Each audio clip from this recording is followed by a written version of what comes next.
अपना घोषणा पत्र जारी किया है 2024, इसमें उन्होंने 3-4 चीज़ें कही। एक, उन्होंने जो आरक्षण है उसको लेकर कहा है कि हम 50% की सीमा को हटाएंगे।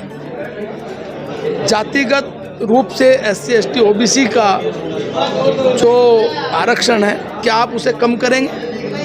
क्या आप जो आरक्षण बढ़ाने की बात कर रहे हैं, क्या विशेष रूप से देश के विभाजन की बात करते हुए देश को एक इस प्रकार के वातावरण में धकेलते हुए क्या अल्पसंख्यक के लिए आरक्षण की व्यवस्था करेंगे?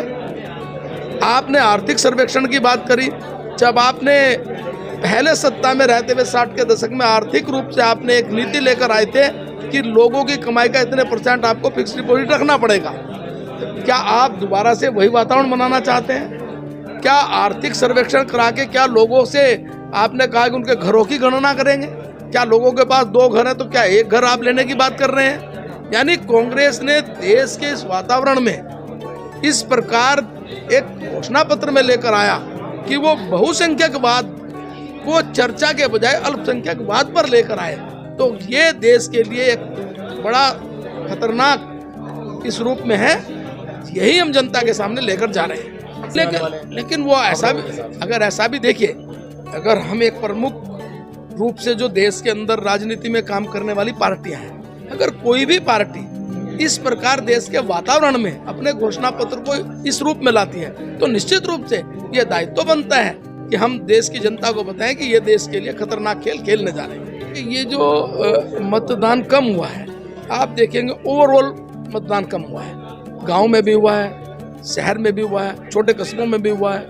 ये कहीं ना कहीं आप देखेंगे, जिसको वो कहते हैं कि हमारा वोट बैंक है, उसमें भी कम हुआ है, जो कार्डर है उसमें भी कम हुआ है।